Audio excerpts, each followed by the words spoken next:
Professor Ravikant पास जाऊं उसके पहले मैं डॉक्टर लक्ष्मण यादव के पास आना चाहता हूँ। लक्ष्मण जी, ये जरा हमारे दर्शकों को थोड़ा समझाने की कोशिश करिए कि पिछड़ों की राजनीति करना, उनकी नुमाइंदगी करना, उनकी आवाज को मजबूती से उठाना, क्या उत्तर प्रदेश जैसे सामंती परिवेश में एक आसान काम था? जबकि आजादी के बाद से जितने लगभग मुख्यमंत्री थे, लगभग सारे मुख्यमंत्री अपर कास्ट के थे। जी, बिल्कुल। ये इसका एक जवाब तो ये है ही कि ऐसा कोई आसान काम कतई नहीं था, और खासकर उत्तर भारत की अपनी जो सामाजिक सांस्कृतिक बनावट है, उसमें बहुत गहरे तौर पर जाति अपना विस्तार रखती है। उत्पादन संबंधों का रिश्ता हो या सामाजिक सांस्कृतिक आंदोलनों का मामला रहा हो, इन सब वजहों से यह काम बहुत मुश्किल था। डॉक्टर राम मनोहर लोहिया ने, समाजवादी नेताओं ने इसकी एक जमीन तैयार की। लोहिया के साथ कम चर्चा होती है, लेकिन उत्तर प्रदेश में अर्जक संघ मामला राम स्वरूप वर्मा, जो एक जमाने में लोहिया के ही साथी थे, उन्होंने बाद में एक नए ढंग से पाखंडवाद, अंधविश्वास के खिलाफ एक वैज्ञानिक सोच के साथ समाजवाद की एक दूसरी धारा को उसमें जोड़ा। इन सब पृष्ठभूमियों में चरण सिंह की बात हो ही गई।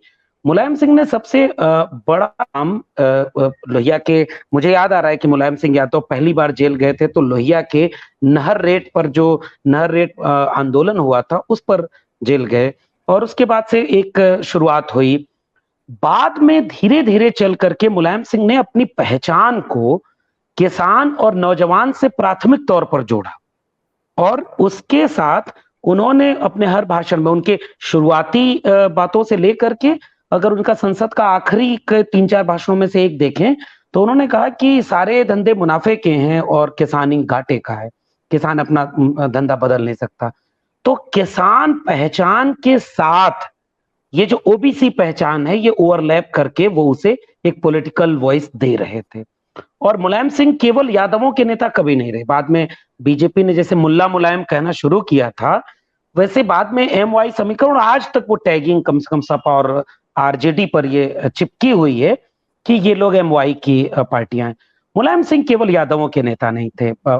एक पत्रकार ने आज ही अपना किस्सा साझा किया कि मुलायम सिंह से जब लोगों ने पूछा कि आप तो यादवों की राजनीति करते हैं, तो उन्होंने कहा कि मेरे आसपास 3 सबसे बड़े नाम है, जनेश्वर मिश्रा, मोहन सिंह और ब्रजभूषण तिवारी, शायद, अगर मैं सही बोल रहा हूं तो। उन्होंने कहा कि ये जो जिस कद के ये 3 लोग हैं मेरी पार्टी में, उस कद का कोई यादव नेता मुझे दिखा दो। ये मुलायम सिंह इसके साथ साथ ओबीसी के भीतर एक पॉलिटिकल सेंस डेवलप कर रहे थे, उन्हें एक आत्मविश्वास दे रहे थे, और वो किसान पहचान के साथ उन्होंने दी, और निश्चित तौर पर तमाम ओबीसी जातियों को। और शुरुआती दौर में तो चूंकि मान्यवर कांशीराम वहां काम कर रहे थे, और वो 1984 के बाद, बसपा के बनने के बाद से उत्तर प्रदेश को केंद्र में रखे हुए थे, तो एक खास किस्म का सामाजिक सांस्कृतिक आंदोलन भी चल रहा था। कांशीराम ने भी बहुत सारे ओबीसी नेता पैदा किए, लेकिन मुलायम सिंह यादव ने बेनी प्रसाद वर्मा से लेकर के एक लंबी फेहरिस्त थी तमाम ओबीसी नेताओं की, जिन्हों को इन्होंने समाजवादी पार्टी से जोड़ा, चरण सिंह की लेगेसी को क्लेम किया, और किसान पहचान के साथ जाति के जोड़ को, और ओबीसी के साथ उनका तालमेल और जातियों के साथ भी बना रहा। इसीलिए एक बृहत्तर आयाम खींच पाए। ऐसा न होता तो 93 का गठबंधन न होता, ऐसा न होता तो गोली चलवाने वाला साहस भी कैसे आ पाता। जब उन्हें लगा कि ये हमारा जनाधार जो है वो एक खास किस्म के उत्पादक संबंधों वाला वर्ग है जो विस्तृत है, इसलिए बार बार किसान की बात मुलायम सिंह करते थे। सिंचाई का माफ, बिजली माफ, पढ़ाई और दवाई के साथ साथ सिंचाई का नारा देते थे।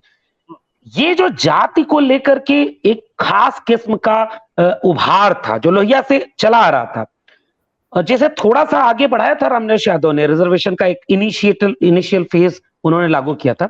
मुलायम सिंह ने मंडल आंदोलन के दौर में इसे और विस्तृत किया। उन्होंने मंडल में, ठीक है, थोड़ा वीपी सिंह से उनका मतभेद था, लेकिन ओवरऑल एक मंडल की पॉलिटिक्स में क्रिस्टोफ जेफले जो कहते हैं कि साइलेंट रिवॉल्यूशन है, उस साइलेंट रिवॉल्यूशन में मुलायम सिंह ने 2-3 मोर्चे एक साथ खोले थे, पर जिसमें पहले मोर्चे पर ठीक ठाक चर्चा हो गई है सांप्रदायिकता वाले पर, और गोली चलवाना, और उसके बाद कोई इस तरह का अपराध बोध भी नहीं होना, जरूरत पड़ती तो मैं और चलवाता गोली, परिंदा भी पर नहीं मार सकता, वो एक तेवर था। वो समाजवादी पृष्ठभूमि से आया हुआ तेवर था।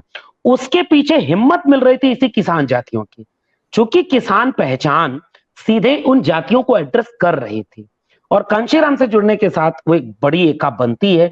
इसलिए मुलायम सिंह यादव एक समाजवादी आंदोलनों को आगे बढ़ाते हुए सेकुलर डेमोक्रेटिक फ्रंट पर एक बड़े नेता माने जाते हैं और चरखा दाव वाला पहलवान जब अपने दाव से, अपनी राजनीति से बाद के दिनों में ऐसी कलाकारी दिखाता है कि विपक्षी दल के लोग भी कम से कम उसके राजनीतिक व्यक्तित्व की तो सराहना करते हैं। तो ये खास किस्म का बदलाव उत्तर प्रदेश में देखने को मिला। सत्य हिंदी का ऐप डाउनलोड करें गूगल प्ले स्टोर पर।